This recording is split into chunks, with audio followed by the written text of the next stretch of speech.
నమస్తే TV 49 news కి స్వాగతం.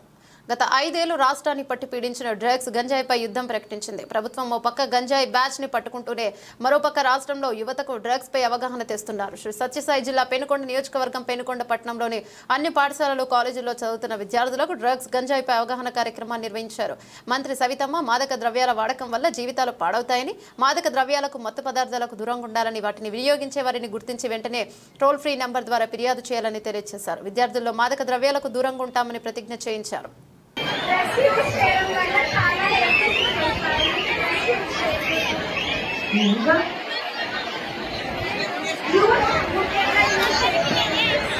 Very good. మరి అందరికీ చెప్పాలి. మరి ఓకే బాయ్స్ తీసుకెళ్ళాలి. మరి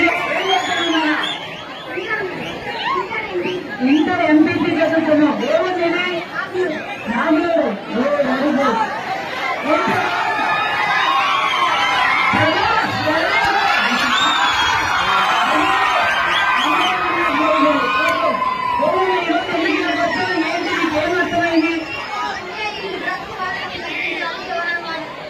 అమ్మాయిలో గట్టిగా మాట్లాడారు, నన్ను గట్టిగా మాట్లాడు.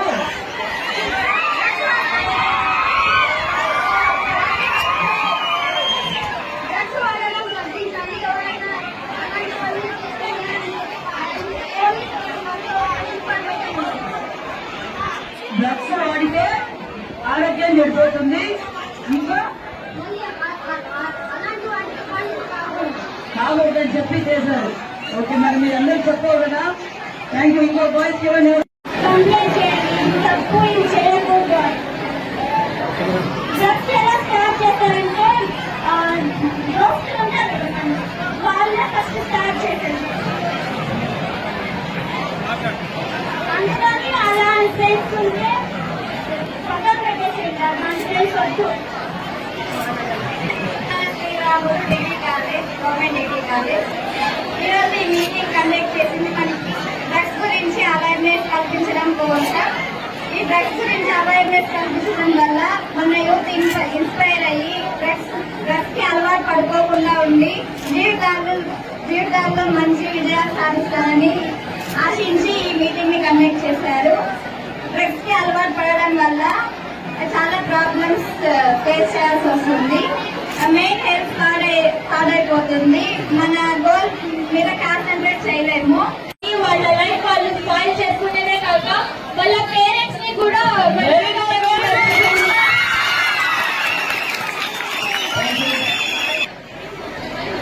ఇప్పుడు మనకు పెట్టిన ప్రోగ్రామ్ కేవలం డ్రగ్స్ తోనే మాత్రం. కానీ మనకు తెలియని ఇంకొక విషయం, 9th 10th వాళ్ళే సిగరెట్స్ కూడా కాలుస్తున్నారు. అది కూడా మనం కాన్సన్ట్రేట్ చేయాలి. ఓన్లీ డ్రగ్స్ మాత్రమే కాదు, సిగరెట్స్ మందు కూడా వాడుతున్నారు. దాన్ని కూడా అరికట్టాలని చాలా జీవితాలు నాశనం అవుతున్నాయి. మనం చాలా న్యూస్ పేపర్లో ఛానల్లో చూస్తున్నాం. కానీ ఎవరు పట్టించుకోవడం లేదు. మన యూత్ మనమే పట్టించుకోవాలి. మన జీవితాలు మనమే కాపాడుకోవాలి.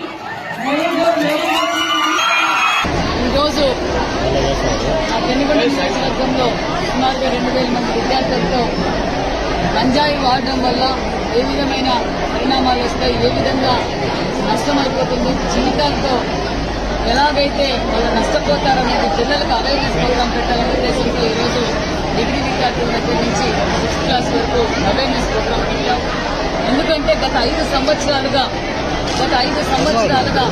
భారతదేశంలో ఎక్కడైనా ఈ గంజాయి మన ఆంధ్రప్రదేశ్కి దిగుమతవుతుంది. కొన్ని చోట్లయితే గంజాయి తోటలు కూడా పెంచి ఈరోజు భావితరాల భవిష్యత్తు మీద ఆంధ్రప్రదేశ్ యువత మీద కూడా ఈరోజు దాని ప్రభావం చాలా పడుతుంది. ఎక్కడ చూసినా, ఏ ప్రాంతం చూసినా గంజాయికి అలవాటు పడుతున్నారు మా పిల్లలు అనేది తల్లిదండ్రుల్లో కూడా చాలా భయాందోళనలతో కనిపిస్తున్నాయి. కొన్ని చోట్ల వచ్చి అమ్మ తల్లి మీకు మాకు ఏమీ డెవలప్మెంట్ చేయకపోయినా పర్వాలేదు, ఆ గంజాయి నిర్మూలన చేయండి, మా పిల్లలు ఆడపిల్లలు బయటికి పోవాలన్న ఇబ్బంది పడుతున్నారు. యువత ఒక పక్క గంజాయికి అలవాటు పడుతున్నారని తల్లిదండ్రులు బాధపడుతున్నారు. మేము గత ఎన్డీఏ ప్రభుత్వం గత 45 రోజుల నుంచి ఎక్కడ చూసినా గంజాయి అని కల్పించడంతో పార్టీ ఒకే గంటకు ఒకే నిర్ణయం తీసుకుంది. ఆంధ్రప్రదేశ్ లో గంజాయి నిర్మూలనే ఒక ధ్యేయంగా ఒక పక్క ఓపీ మినిస్టర్ గారు, ముఖ్యమంత్రి గారు, పవన్ కళ్యాణ్ గారు ఒక గట్టి నిర్ణయం తీసుకుని ఏరులతో పాటు ఈ గంజాయి నిర్మూలన చేయడమే ఆంధ్రప్రదేశ్ గవర్నమెంట్ బాధ్యతగా కూడా మేము తెలియజేస్తాం.